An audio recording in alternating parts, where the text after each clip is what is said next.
We are so back, it's so over. We are so back, it's so over. This is the Ferrari Experience, a complete emotional roller coaster that goes up and down and merry-go-round. But this is only through a Ferrari fan's perspective. Now this is the Ferrari Experience through a Ferrari driver's perspective. Pure utter suffering even if good things happen. See, after years of looking at Ferrari's performance in Formula 1, I can confidently say that Ferrari is a team of constant ups and downs. But as much as there are ups, the downs are the ones with the lasting effects, especially on their drivers. Felipe Massa looked like he was gonna win in 2008 until a slow Glock got overtaken by Lewis Hamilton, making McLaren champions by a point. Result, Felipe's hairline was never the same again. Then Fernando Alonso won so many races in 2010 and 2012, but still lost both championships to Sebastian Vettel by at least 3 points. Result, Fernando's iconic stare of doom and despair. Then Sebastian Vettel joins Ferrari, had potential to win in 2017 and 2018, but as mistake after mistakes happened, he lost. Result, Sebastian was never the same again, and so was his hairline. Then Carlos Sainz joins the team, wins multiple races, and became the only non-Red Bull driver to win in 2023, but then Ferrari blew his car up, fired him, and pissed on his grave. Result, another case of premature balding. I'm joking, Carlos fans, this picture is edited. Thank fucking God. And finally, Charles Leclerc looked like he was gonna win in 2022, but then Ferrari did their usual circus show. Result, it traumatized Charles so hard that he had nightmares about pit stops. Oui, oui. Mais je dormais et je me suis réveillé d'un cauchemar. Et t'as crié Box, box. Box now, box now, box for hard. Stay out, stay out, stay out. Fuck!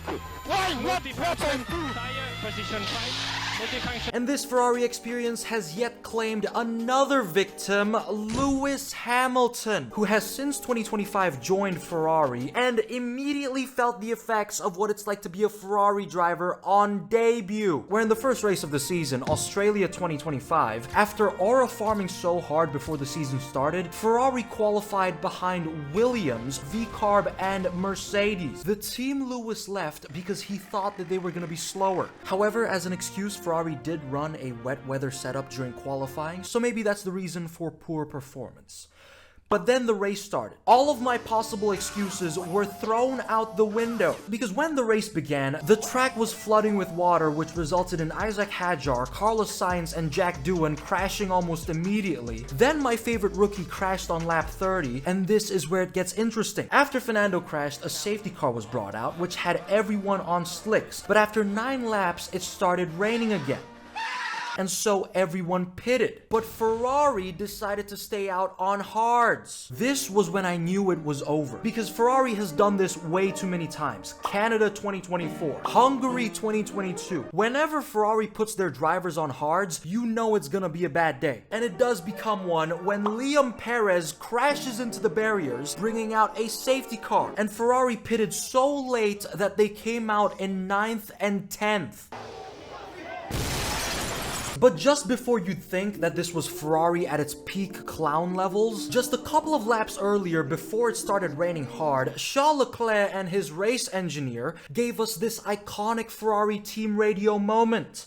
Even with DRS, it's proving really difficult for Hamilton. Is there a leakage? A leakage of what? I have the seat full of water, like full of water. Must be the water. Let's add that to the words of wisdom. This man really said it must be the water. Amazing work, Ferrari engineers. I did not know that water is wet, the sky is blue, and tires are round. How insightful. I swear Ferrari team radio is so bad that Charles could be in Saddam Hussein's little hiding place, have water filling the cave, drowning him, and his engineer would just say, "It must be the water." And Lewis Hamilton was also being bombarded by his race engineer, constantly telling him to press the K1 overtake button. Can you use K1 when you close? Into it, please. K1 available. Yes, I know. Leave me to it, please. Try to hold the K1. That's for practice. I know it's difficult. I'm not close enough. Copy. I'm not close enough. I'm close, I'll do it. Like, they're assuming Lewis Hamilton, the 40-year-old grown-ass man, is a 2-month-old baby driving a Formula 1 car for the first time. So Chuck Leclerc and Lewis Badminton finished in 8th and 10th, while Alex Albon, Baby Stroll, Nico Hülkenberg finished ahead of them, and Oscar Piastri, even after spinning out of the race for a solid 2 minutes, still finished ahead of Lewis in P9. And Kimi Tortellini, after nearly bottling his debut, finished in P4. I have to say, Lewis really did experience all of the years of Ferrari torment in just one race. While for Charles, it was just another Sunday. But I find it so funny how Ferrari hyped themselves up so hard just for both of their drivers to be behind Lance Stroll in the championship. That might be the most Ferrari thing ever. We're gonna win so much, you may even get tired of winning. And you'll say, please, please, it's too much winning. It's too much. And I'll say, no, it isn't. We have to keep winning. We have to win more. What the fuck is going on out here? But as I said earlier, the Ferrari experience is a down but also up mess, because as soon as F1 went to China, Lewis Hamilton took pole in sprint qualifying and won the race, a completely opposite experience that he had a week ago. But then the actual race started, and Ferrari was so back to being shit. Throughout the entire race, Lewis and Charles were busy spending time in the midfield and finished the race in P5 and P6, while Haas was in P7 and Mercedes was on the podium.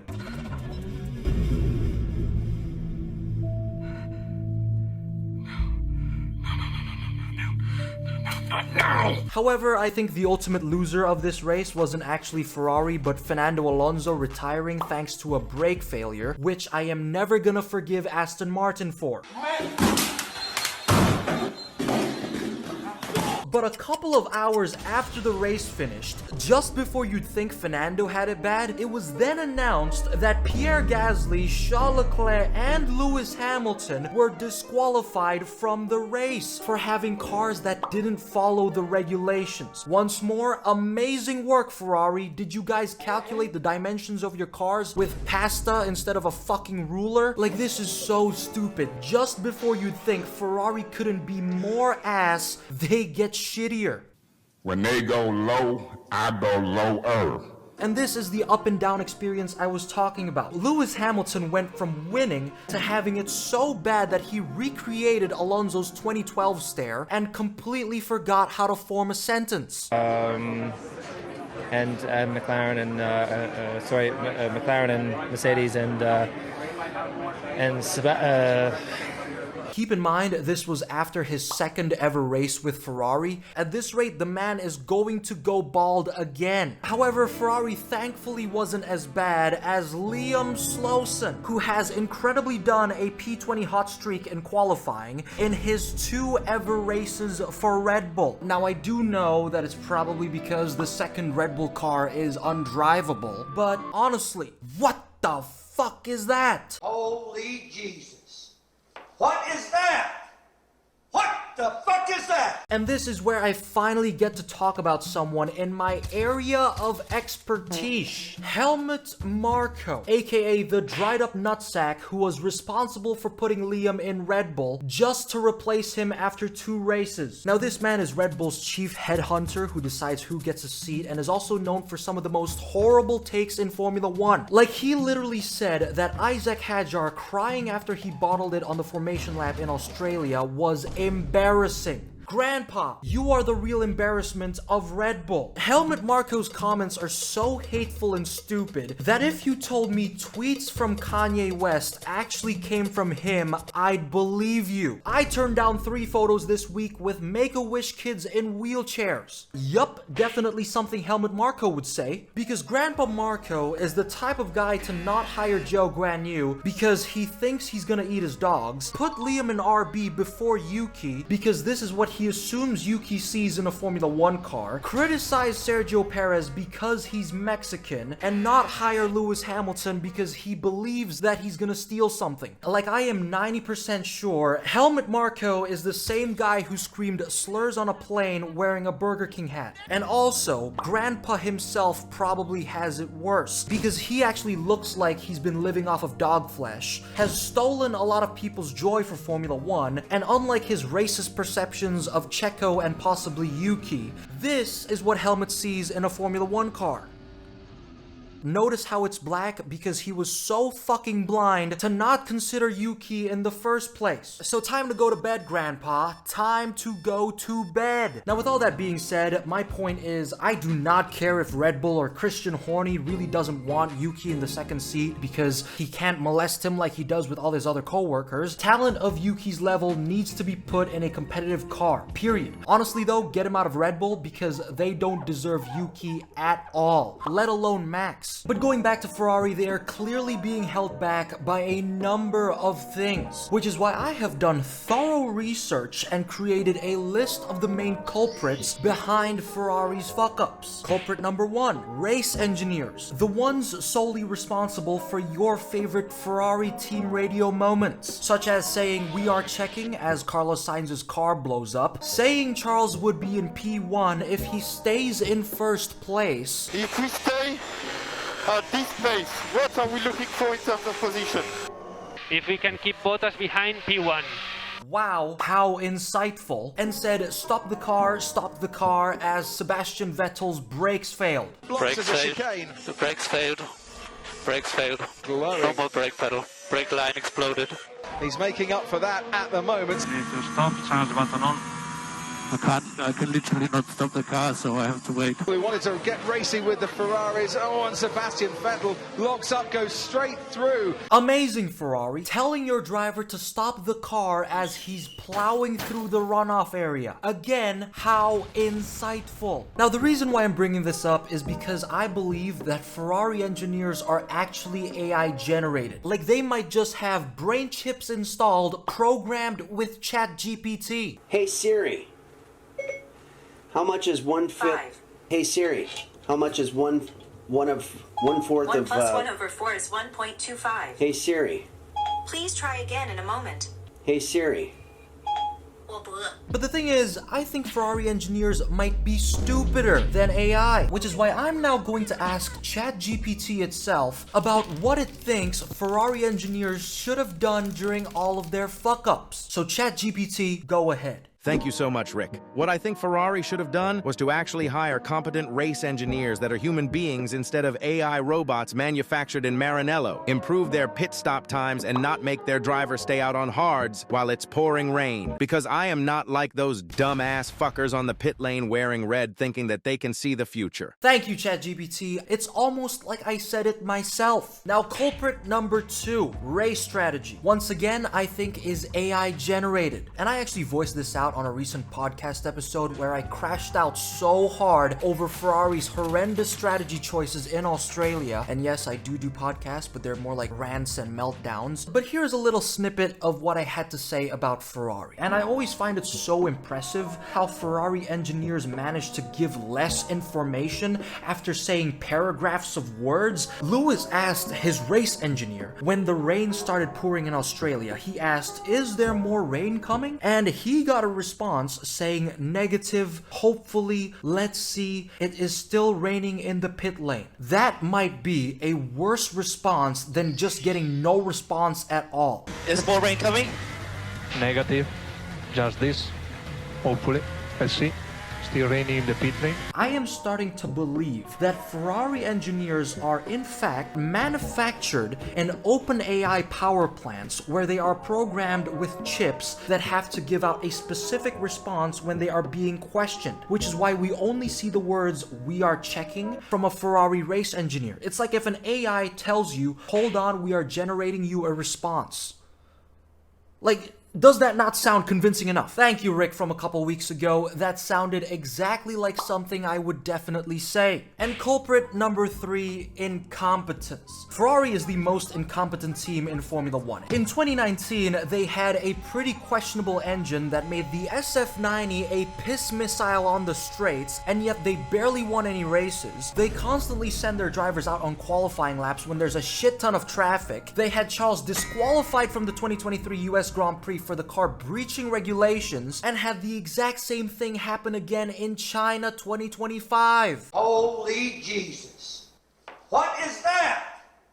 What the fuck is that? And let's obviously not forget the brilliant, lightning quick pit stops that they're able to pull off. And this is the Ferrari pit stop when they weren't ready. Look, they're not even there. There's not a single intermediate tyre in sight. They came in, whether that was...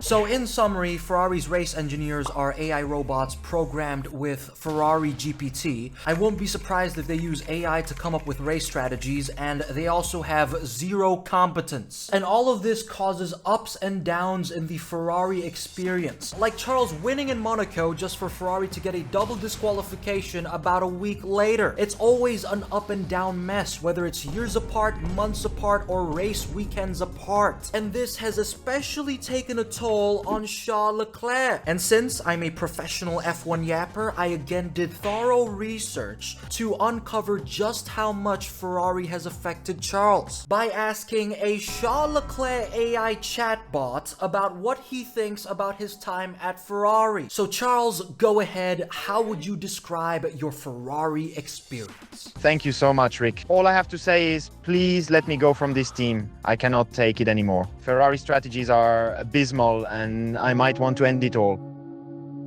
Okay, I think he's in slight discomfort. Oh, and the Ferrari experience has also affected Ferrari fans the most, that have since turned into the most delusional people I know. Like, Ferrari fans thinking they still had a chance in 2022 was more delusional than the Germans thinking that they were gonna win World War II despite Berlin getting blown to pieces from both sides. And I do understand a Ferrari fan's pain. It's dreadful. Because thinking Ferrari's going to win, but then they don't, is like getting catfished by a chick who claims to be an actress, but the only show she's been on is 600 Pound Life on TLC. But to make everyone feel better, let's see how Team LH is coping with the sudden Ferrari experience.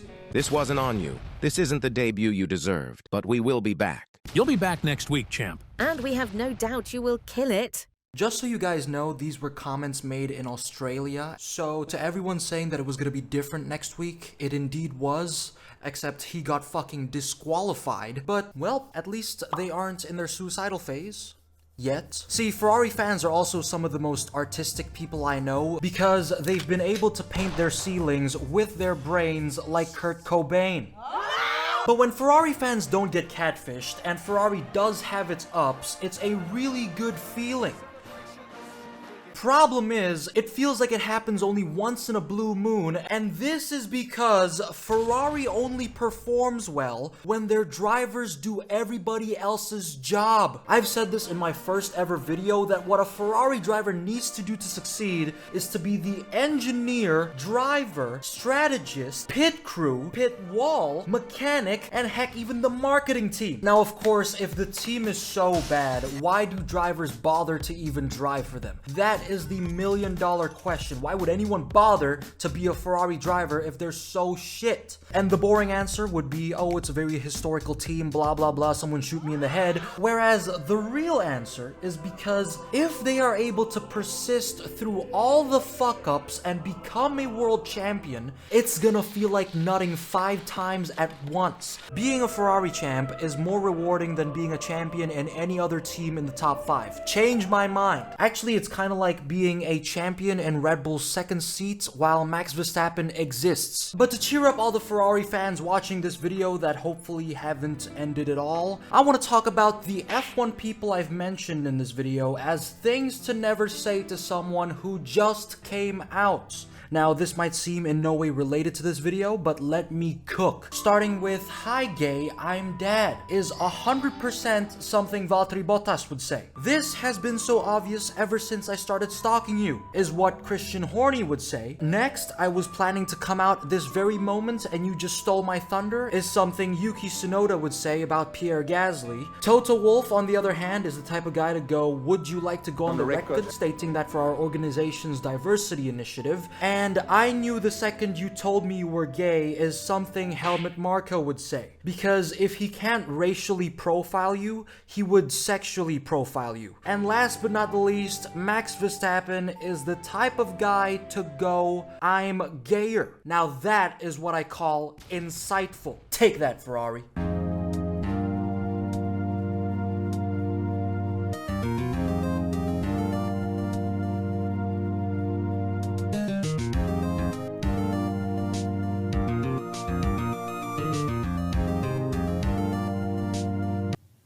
When they go low, I go lower.